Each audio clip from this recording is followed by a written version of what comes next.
Let's take a look at fractions. At this time, I'm presuming that you are fully familiar with basic numbers. Like you understand what this number means. Do you understand what 13 means? Do you understand what 17 means or 75 means and so on? You're also familiar with negative numbers. Like you know what this means, you know what minus 11 means, you know what minus 25 means and so on. And you understand, of course, that all numbers are nothing more than points on a line that we call the number line or the number axis. If this is given the number 0, you mark off equally spaced points to the left and to the right. And this number 2, this is point 1, point 2, point 3 and point 4. The number 2 lies right over here. 13 will lie somewhere here, 17 somewhere there, and 75 way out there. Minus, these numbers are negative numbers, minus 1, minus 2, minus 3, etc. So minus 9 will lie somewhere here, minus 11 somewhere beyond that, and now minus 25 beyond that. So I'm making a presumption that you are quite familiar with basic numbers, okay? Let's take a look at numbers that you might encounter that look like this.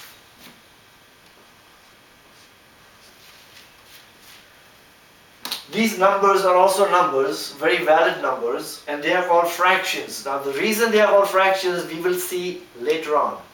Right now, let's take a look and see how we can verbalize these numbers. This number can be verbalized as 3 upon 7 or 3 divided by 7 or 3 divided into 7 or 3/7.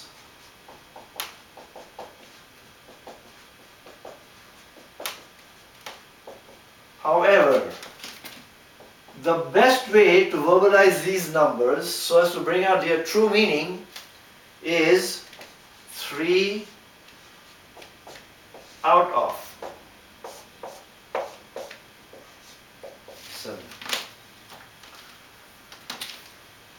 Let's recap. A number of this type can be verbalized in many ways.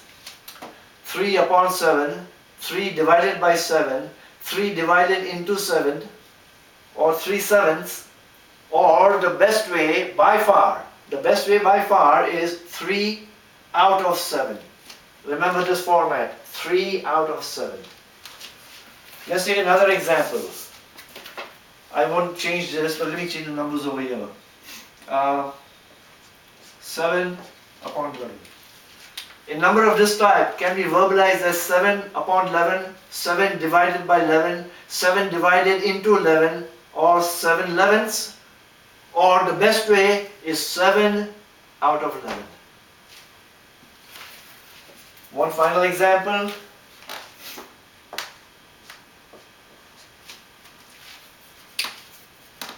6 upon 17, 6 divided by 17, 6 divided into 17, or 6/17, or the best way, 6 out of 17. Remember this out of format. Now, let's take a quick look. If I give you 7 out of 11 objects, I'm not giving you the full 11 out of 11. Is that correct? I'm not giving you all 11, I'm only giving you 7 out of 11. Because I'm giving you a portion of the 11, and not the full 11, I'm giving you a portion of the 11, that portion is a fragment. It's a fragment of the 11, and therefore we call it a fraction. It's not the whole thing. It's a fragment of the whole thing, therefore we call it a fraction.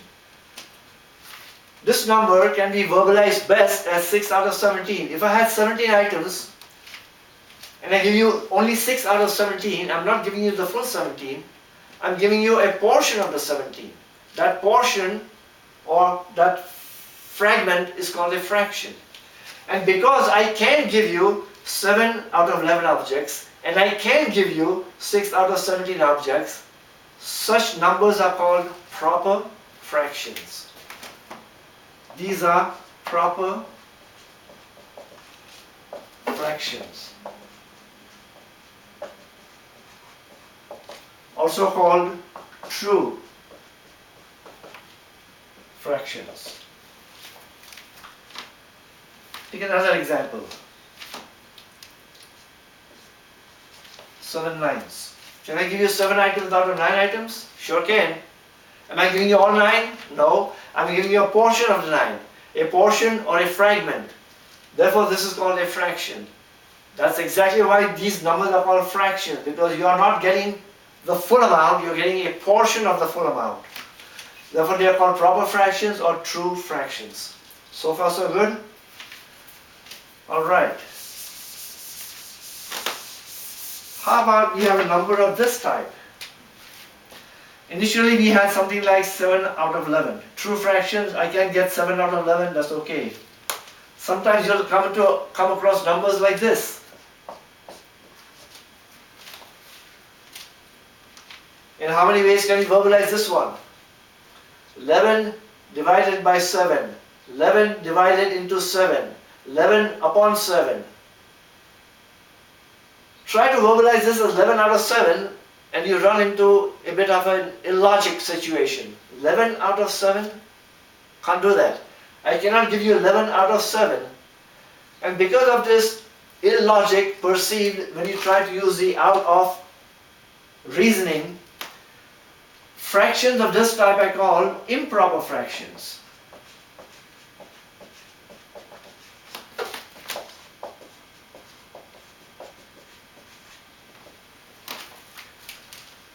Seven out of 11 is a proper fraction. I can give you 7 out of 11.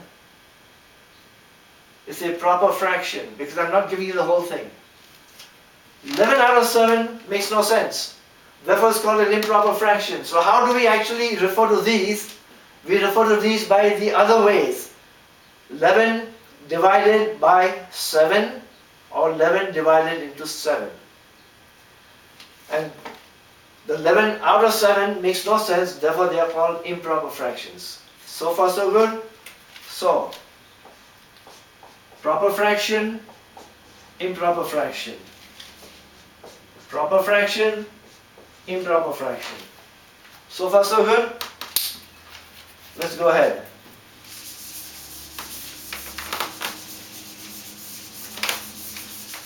Just as you can add simple numbers like 7 plus 11 gives you 18 and so on, you can also add up fractions.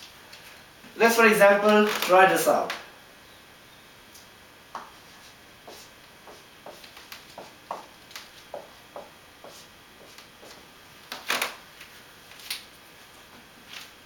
For now, I've kept the bottom numbers the same. The above numbers, the upper numbers are called the numerators, and these numbers are called the denominators. For now, I'll just call it the upper number and the lower number. For right now, I'm keeping the lower numbers the same. So, the question is, what is 2 upon 11 plus 4 upon 11?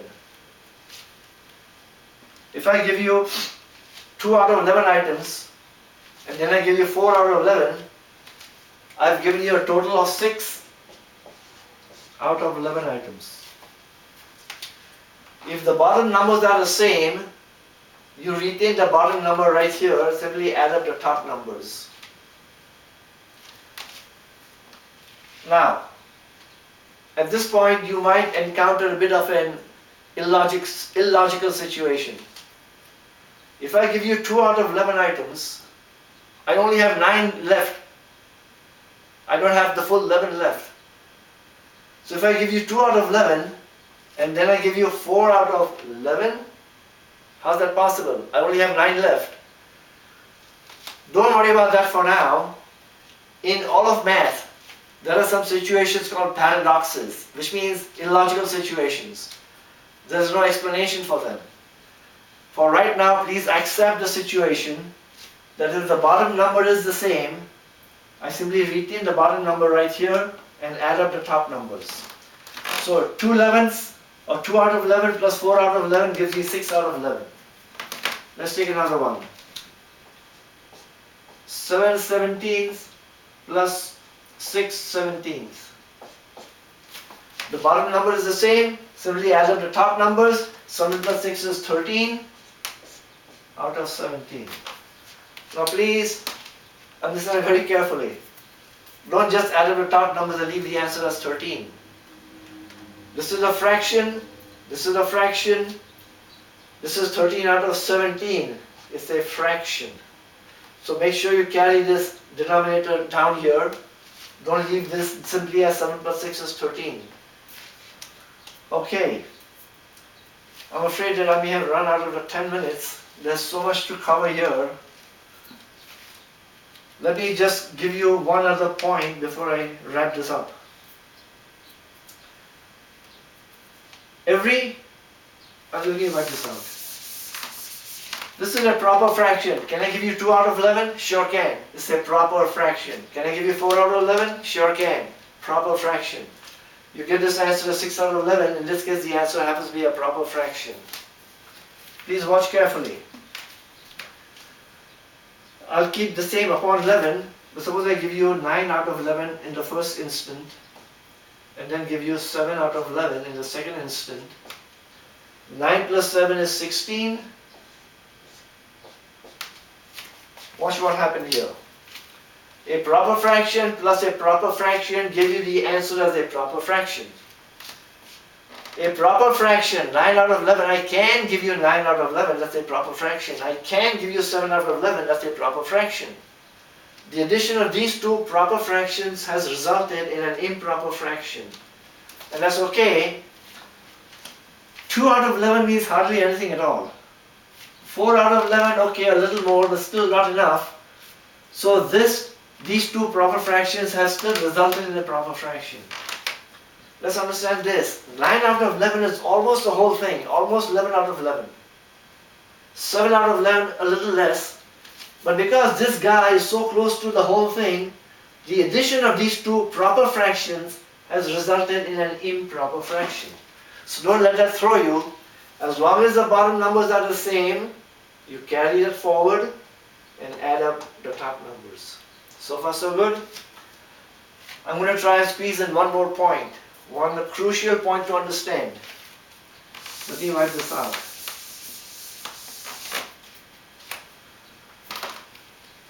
Two out of 11.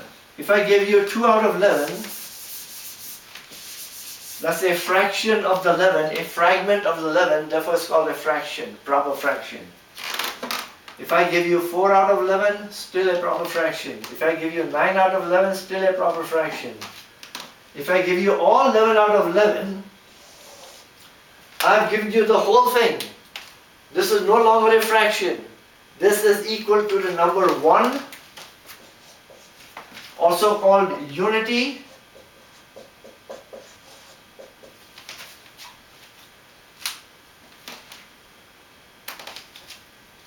Proper fraction, proper fraction, proper fraction. If I give you all 11 out of 11, I've given you the whole thing.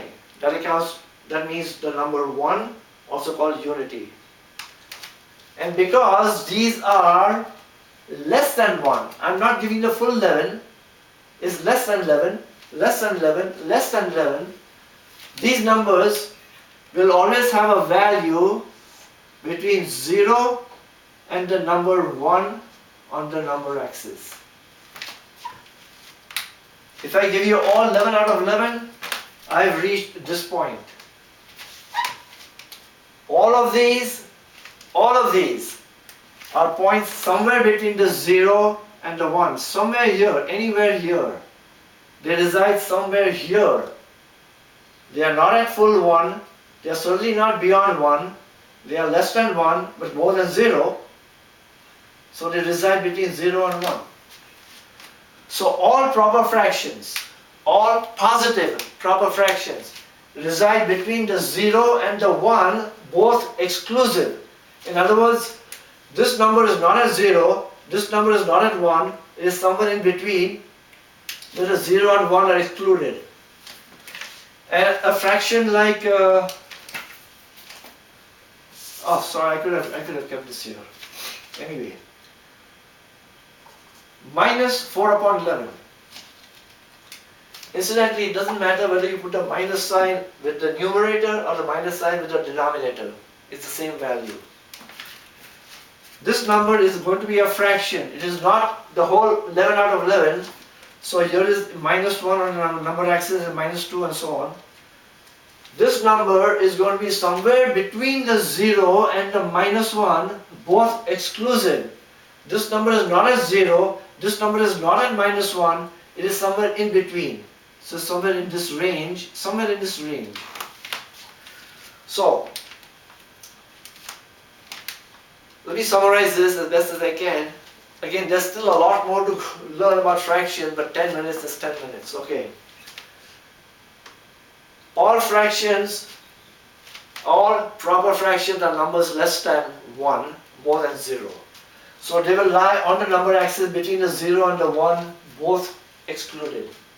All negative proper fractions will lie between the 0 and the minus 1, again both excluded. If you're going to add up fractions, if the bottom numbers are the same, you can leave the bottom number intact, just add up the top numbers. For example, 3 out of 5 plus 1 out of 5 gives you 4 out of 5. Simply carry this forward. If the bottom numbers are not the same, that's another story. Check my book. Okay, I guess that's it for fractions in the 10 minutes that were given to me. Thank you. I'll be back with the other subject on subtraction.